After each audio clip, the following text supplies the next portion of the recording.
নোয়াখালীর ঘটনা। নোয়াখালীর এক হেফজখানার বাচ্চারা, এই গত রাতের ঘটনা রে বাবা, সময় টিভিতেও দিছে আর টিভিতেও দিছে, সব পত্রিকার মধ্যে খবরটা ছড়ায় গেছে। ভিডিওটা এখনো ইউটিউবের মধ্যে আছে, আপনি সার্চ দিলে পাবেন। নোয়াখালীর ভিতরে এক হাফেজে কোরআন তাহাজ্জুদের নামাজে নামাজ পড়া অবস্থায় 1 রাকাত পড়ছে, আর 1 রাকাত বাকি আছে, এই সময় গড়ায় পড়ে ইন্তেকাল করেছে। এক মাদ্রাসার বাচ্চা তালিবুল ইলম, ভিডিওটাও দেখলাম, ছবিটাও দেখলাম, দিলটা কইলা গেল। আল্লাহ, বাচ্চাটাও নাবালক বাচ্চা, 8 বছর কি 9 বছর তার বয়স। এই 9-10 বছরের একটা বাচ্চা রাত্র 4টা তাহাজ্জুদের টাইম, আমিনাল লাইলি ফাতাহাজ্জাদ বিহি নাফিলাতাল লাক আসা ইয়াবআসাকা রাব্বুকা মাকামাম মাহমুদা। ওই সময় পশুরা ঘুমায়, পাখিরা ঘুমায়, মানুষ ঘুমায়, চোর ঘুমায়, ডাকাত ঘুমায়, পতিতালয়ের পতিতা নারীরাও ঘুমায়, চরিত্রহীন পুরুষরাও ঘুমায়, মাদক সেবীরাও ঘুমায়, পিনপতন স্তব্ধতা বিরাজ করে। তাহাজ্জুদের টাইমে আমার মালিক রহমতের দুয়ার খুলে ডাকতে থাকে, আল্লাহ আমি মুস্তাগফিরিন, আসনি গুনাহগার, ক্ষমা চাবি, ক্ষমা চা, আমি আল্লাহ তোরে ক্ষমা করে দিব। আল্লাহ আমি মুস্তারজিকিন, আসনি রিজিকের অভাবী, রিজিক চা, আমি আল্লাহ রিজিক দিয়া দিব। আল্লাহ আমি মুবতালান ফাউআফিয়াহু, আসনি কোনো অসুস্থ রোগী আমার কাছে চা, আমি আল্লাহ শেফা দিয়া দিব। এই বাচ্চাটা মাদ্রাসার ভিতর আবার ছিল সিসি ক্যামেরা, কেমনে কেমনে মারা গেছে, পুরাই সিসি ক্যামেরার মনিটরে সব ধরা খায় গেছে। লাইন দেরা ছাত্ররা হেফজখানার ভিতরেই তাহাজ্জুদ পড়তেছে, ছোট্ট বাচ্চা। তুমি চিন্তা করো তোমার বাচ্চাটার যদি হালাত। কিন্তু আমি তো বলি ওই বাবার জীবন ধন্য, যেই বাবার বাচ্চাটা নাবালক অবস্থায়, কোরআন পড়া অবস্থায়, তাহাজ্জুদ পড়া অবস্থায়, নামাজরত অবস্থায় গভীর রাত্রে মালিকের ডাকে সাড়া দিয়া চলে গেল। ওই বাবার নাজাতের জন্য এমন একটা সন্তানই যথেষ্ট। কথা ঠিক না ব্যাঠিক জোরে কও। ছেলেটায় নামাজ পড়ছে, পুরা ভিডিওটা ছাড়ছে, আপনি ইউটিউবে দেখতে পারবেন।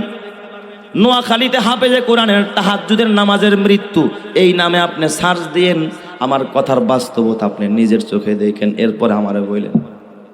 ছেলেটা হেফজখানার ভিতরে প্রথমে দেখেছি ওযু বানায় অন্যান্য সাথী ভাইদের সাথে নামাজে দাঁড়ায়, 1 রাকাত নামাজ পড়েছে, আল্লাহু আকবার বলেছে, নামাজ পড়ছে, রুকু করছে, সেজদা করছে, পুরাপুরি নামাজের মধ্যেও যে মরণ হয় আমার জীবনে, একেবারে লাইভ ভিডিও এই জীবনের আমি প্রথম দেখলাম।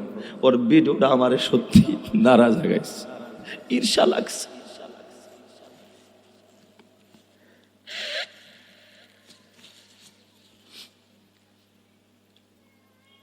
আল্লাহ মরণ দিবা তো দিবা, এই রকমের মরণ হাসপাতালে নিয়ে আইসিইউতে ঢুকায় মরণ দিও না আল্লাহ, বিদেশের বাড়িতে নিয়ে মরণ দিও না, রাস্তায় গাড়ির চাকার নিচে ফালায় মরণ দিও না, ডাকাতের হাতে মরণ দিও। মরণ দিবা তো তোমার সেজদা করা অবস্থায় মরণ দিও, কারণ কিয়ামতে যেন বলতে পারে আল্লাহ তোমার কদমে সেজদায় পড়ে আসছি।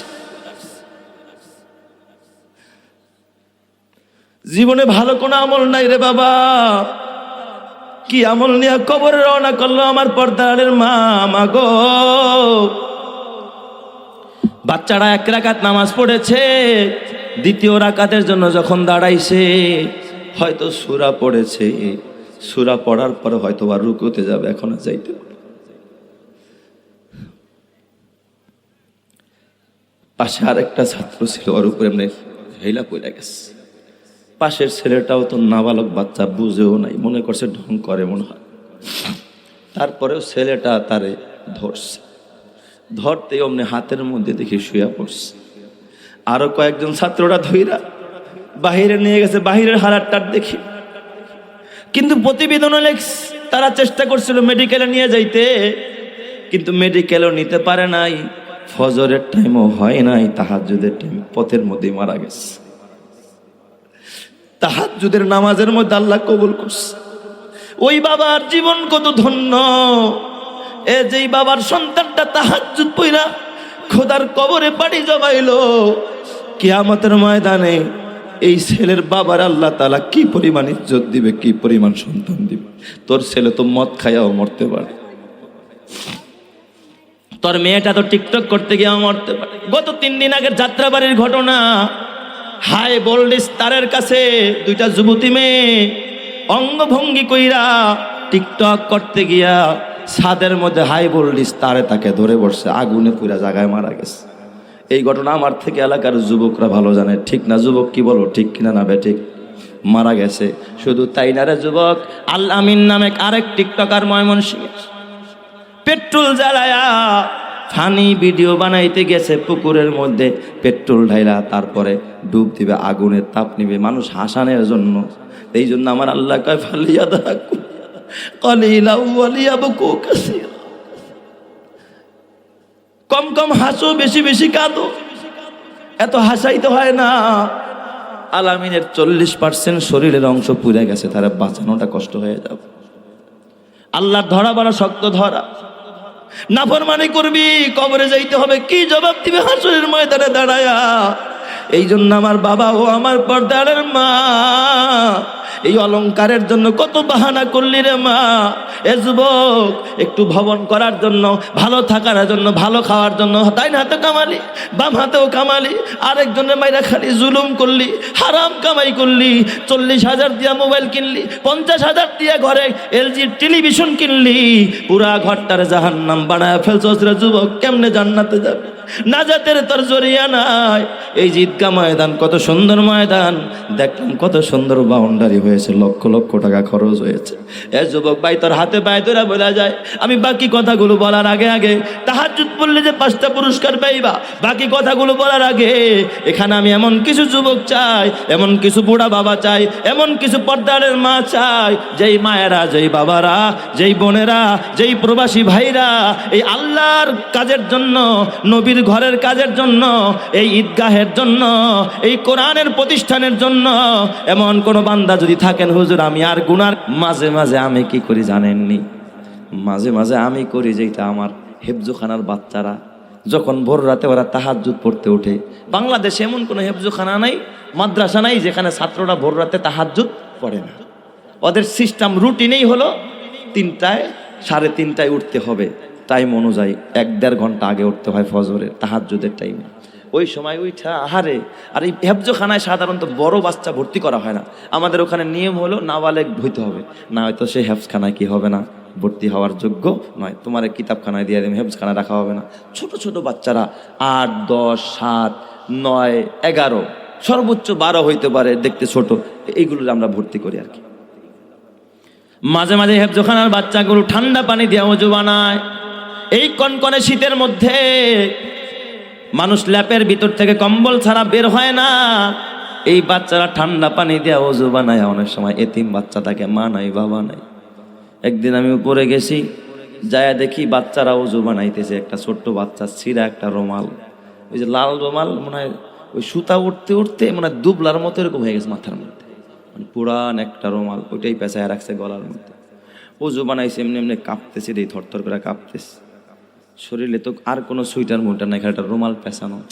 কিরে বাবা, গায়ে হাত দিলাম, দেখি ভিতরে হয়তো একটা গেঞ্জি আছে, কিন্তু উপরে কোনো সোয়েটার নাই। ওই রুমালটার এইভাবে শীতে কাঁপতেছে, জড়ো সড়ো হয়ে গেছে। তাহাজ্জুদ পইরা এরপরে ছেলেটায় কোরআন শরীফ নিয়ে বসবে। একটু ডাক দিলাম, বাজানে দিক আসো, তোমার এই অবস্থা কেন, এই হালাত, শীত লাগতেছে, সুইটার কেন না কেন, তোমার বাবারে বলো না কেন সুইটার কিনা দিতে। কয় হুজুর বাবা নাই, জন্ম হয়ে বাবা দেখি নাই, ছোটবেলায় আমার জন্মের পরে বাবা তো অন্ধকার কবরে শুয়ে গেছে। কার কাছে গিয়া বলবো? আমি কই তোমার মারে বলো। কয় হুজুর আমার জন্মের পর আমার মামারা আমার মারে আরেক জায়গায় বিয়া দিয়ে দিছে, আর আমার এক মামা ছিল, সে এখন দেশে নাই, খবর নেওয়ার মানুষ নাই। হুজুর কোন রকম একটু পরেই তো কম্বলের ভিতরে শুয়া পড়বো, সমস্যা নাই। ফজরের পর আবার একটু বাচ্চাদের আবার সকালে একটু ঘুমের টাইম আছে, অথচ তোমার বাচ্চার জন্য জাজিম তোষক কম্বল, দামি দামি কম্বল, একটা কম্বলের দাম 7,000 8,000। ওই কম্বলের মধ্যে বৈশা বৈশা তোমার ছেলে গুনাহ করতেছে, আর এই বাচ্চা একটা শীতের কাপড় পায় না, কোরআন পড়তেছে। এদের কাছ থেকে ফোন নিও, এই তাহাজ্জুদের টাইমে বাচ্চাগুলো যখন উঠে, পানির বোতলটা ওদের সামনে গিয়া ধৈর বাজান একটা ফু দিয়া দে। ওরা নিষ্পাপ বাচ্চা, ওদের জবানে কোরআন, ওদের সিনায় কোরআন, ওদের চোখ কোরআন দেখে, ওরা টিভি দেখে না, ওরা নাটক সিনেমা, ওরা টিকটক দেখে না। মাদ্রাসার মধ্যে ওরা কোরআন পড়ে, কোরআন ধরে, সিনায় কোরআন, হাতে কোরআন, সামনেও কোরআন, পরেও কোরআন। ওদের হাত পবিত্র, চোখ পবিত্র, ওদের জবান পবিত্র, ওদের সিনাটাও পবিত্র। এখনো নিষ্পাপ নাবালক বাচ্চা, বুঝে না। আবার এতিম অসহায়, মা নাই বাবা নাই, ওরা চোখের পানি ফালায়া কান্দে। ওই সময় তুমি একটা পানির ফু আইনো, যত বড় রোগ থাকুক ওদের ফুর বরকত আল্লাহ তাআলা সব রোগ সারায়া দিবে। কথা ঠিক না ব্যাঠিক যারা কা? এ আমার বাবা, তোমরা তো জানো না, আজকে ফজরের পরে নামাজ পড়ে আবার যখন একটু ঘুমাইলাম, আমার এক ছাত্র সকাল 10:30টার দিকে আমার একটা ছবি দিছে আমার হোয়াটসঅ্যাপে।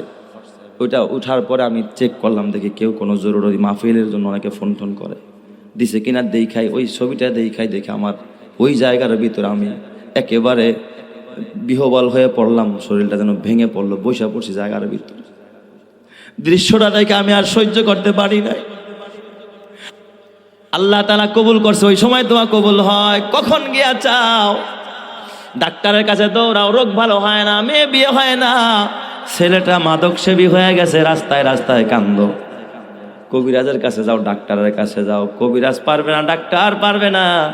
তাহাজ্জুদের সময় উঠো রে বাবা, ওই সময় ওইটা মালিকরে একটা ডাক দাও, আল্লাহ আমার ছেলেরা যদি তুমি ভালো না বানাও, ওরে যদি স্বাভাবিক জীবন ফিরায়া না দাও, আমি বাবার জীবনটা নরক হয়ে যাবে, আমি বাবা জাহান্নামী হয়ে যাব রে আল্লাহ। তোমার কাছে ফরিয়াদ করি, আমার ছেলেটারে ভালো বানায়া দাও। বাবা যদি চোখের পানি ফালায়া তাহাজ্জুদের সময় আল্লাহর কাছে কাঁদে, আমি কসম দিয়া বলি, চ্যালেঞ্জ করে বলি, লেখা রাখেন, 40 দিন আমল করে দেখেন, আপনার সন্তানটা আল্লাহ ওলি বানায়া দিবে। চিৎকার মেরে কান্না আল্লাহু আকবার। বলেন তো আমার আল্লাহ পারে কি পারে না? এই জন্য আমার বাবা, মাঝে মাঝে আমি কি করি জানেননি?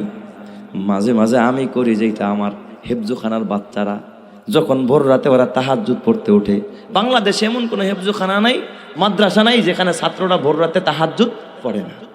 ওদের সিস্টেম রুটিনেই হলো 3টায় 3:30টায় উঠতে হবে, টাইম অনুযায়ী 1-1.5 ঘন্টা আগে উঠতে হয় ফজরের তাহাজ্জুদের টাইমে। ওই সময় ওইটা আহারে। আর এই হেফজোখানায় সাধারণত বড় বাচ্চা ভর্তি করা হয় না, আমাদের ওখানে নিয়ম হলো নাবালেগ হইতে হবে, না হয়তো সে হেফজখানায় কি হবে না, ভর্তি হওয়ার যোগ্য নয়। তোমার কিতাবখানায় দিয়ে দেবে, হেফজখানায় রাখা হবে না। ছোট ছোট বাচ্চারা 8, 10, 7, 9, 11, সর্বোচ্চ 12 হইতে পারে, দেখতে ছোট, এইগুলো আমরা ভর্তি করি আর কি। মাঝে মাঝে হেফজোখানার বাচ্চাগুলো ঠান্ডা পানি দিয়ে ওযু বানায়। এই কনকনে শীতের মধ্যে মানুষ ল্যাপের ভিতর থেকে কম্বল ছাড়া বের হয় না, এই বাচ্চারা ঠান্ডা পানি দিয়ে ওযু বানায়। অনেক সময় এতিম বাচ্চা থাকে, মা নাই বাবা নাই। একদিন আমি উপরে গেছি, যায়া দেখি বাচ্চারা ওযু বানাইতেছে। একটা ছোট্ট বাচ্চা ছিঁড়া একটা রুমাল, ওই যে লাল রুমাল, মনে হয় ওই সুতা উঠতে উঠতে মানে দুবলার মতো এরকম হয়ে গেছে মাথার মধ্যে, মানে পুরান একটা রুমাল, ওইটাই পেঁচায় রাখছে গলার মধ্যে। ওযু বানাইছে, এমনি এমনি কাঁপতেছে, এই থরথর করে কাঁপতেছে। শরীরে তো আর কোনো সুইটার মুইটার নাই, একটা রুমাল পেঁচানো। কিরে বাবা, গায়ে হাত দিলাম, দেখি ভিতরে হয়তো একটা গেঞ্জি আছে, কিন্তু উপরে কোনো সোয়েটার নাই। ওই রুমালটার এইভাবে শীতে কাঁপতেছে, জড়ো সড়ো হয়ে গেছে।